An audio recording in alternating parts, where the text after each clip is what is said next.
بھارتی فوج نے جی ٹی روڈ سے پے در پے حملے شروع کر دیے۔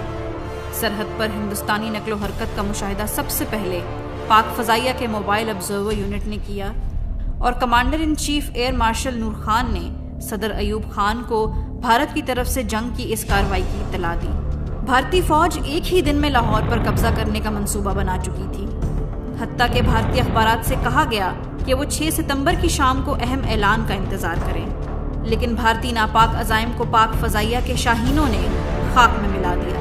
جنگ ستمبر میں ہندوستانی زمینی اور فضائی افواج کے درمیان کوئی ربط نہیں تھا اور بھارتی فضائیہ کے پاکستان پر حملے غیر منظم دکھائی دیے۔ 6 ستمبر کو صبح پاک فضائیہ کے طیارے کامبیٹ ایئر پیٹرولنگ پر تھے جب ان کا رخ کیسر ریڈارز نے بھارتی فضائیہ کے 4 مسٹیئر طیاروں کی طرف کیا جو وزیر آباد کے قریب پاکستانی ریل پر حملہ کرنا چاہتے تھے۔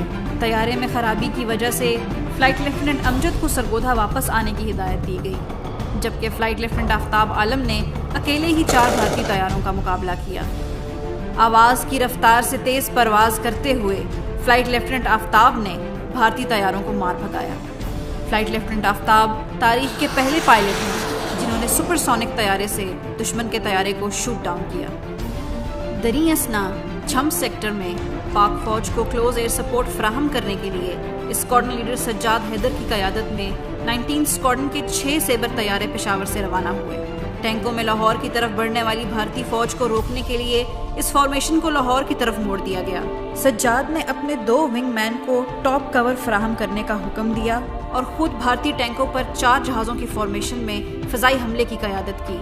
اس فارمیشن نے کامیابی سے بھارتی فوج کو نشانہ بنایا اور ان کی پیش قدمی کو اس مقام پر روک دیا۔ بھارتی فوج نے بعد میں اس بات کا اعتراف کیا کہ پاک فضائیہ نے اس قافلے کی تمام تر گاڑیاں اور ٹینک ناکارہ کر دیے تھے۔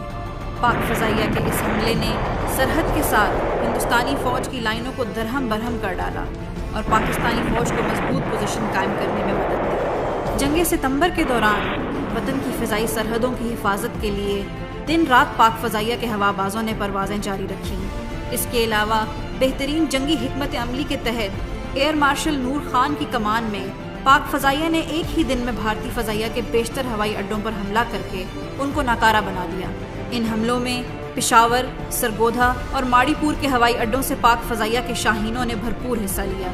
ان حملوں میں اسکواڈرن لیڈر سرفراز رفیقی شہید، squadron leader M Alam, squadron leader Sajjad Haider, flight lieutenant Saad Hatmi, squadron leader Rais Rafi, flight lieutenant Cecil Chaudhry, squadron leader Najeeb Khan اور فلائٹ لیفٹیننٹ یونس حسین شہید جیسے مایہ ناز ہوا بازوں نے بجلی کی سی تیزی کے ساتھ حملہ آور ہو کر دشمن کے کئی جہاز مار گرائے۔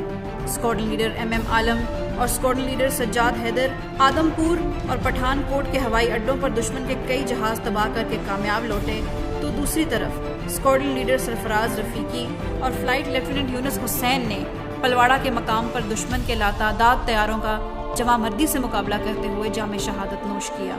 6 اور 7 ستمبر کی درمیانی رات میں ماڑی پور سے پاک فضائیہ کے بمبار طیاروں نے بھارتی ہوائی اڈوں پر پے در پے حملے کر کے بھارتی فضائیہ کی کمر توڑی۔ ان بمبار ہوا بازوں میں اسکواڈرن لیڈر شبیر عالم صدیقی شہید اور اسکواڈرن لیڈر اسلم قریشی شہید قابل ذکر ہیں، جنہوں نے ایک رات میں 3 بار انتہائی کٹھن صورتحال میں پرواز کرتے ہوئے بھارت کے جام نگر ہوائی اڈے پر حملہ کیا۔ اسکواڈرن لیڈر شبیر عالم صدیقی کا جذبہ حب الوطنی اتنا بلند تھا کہ ایک ہی رات میں بھارتی ہوائی اڈے پر 2 فضائی حملوں کے بعد بھی انہوں نے تیسرے حملے کے لیے خود کو رضاکارانہ طور پر پیش کیا۔ جام نگر پر تیسرے حملے کے دوران اسکواڈرن لیڈر شبیر عالم کا جہاز بھارتی طیارہ شکن توپوں کا نشانہ بنا اور وہ اپنے navigator squadron leader Aslam Qureshi کے ہمراہ جام شہادت نوش کر گئے۔ بے مثال حب الوطنی اور جرت کے مظاہرے پر حکومت پاکستان نے قوم کے ان بہادر سپوتوں کو ستارہ جرت سے نوازا۔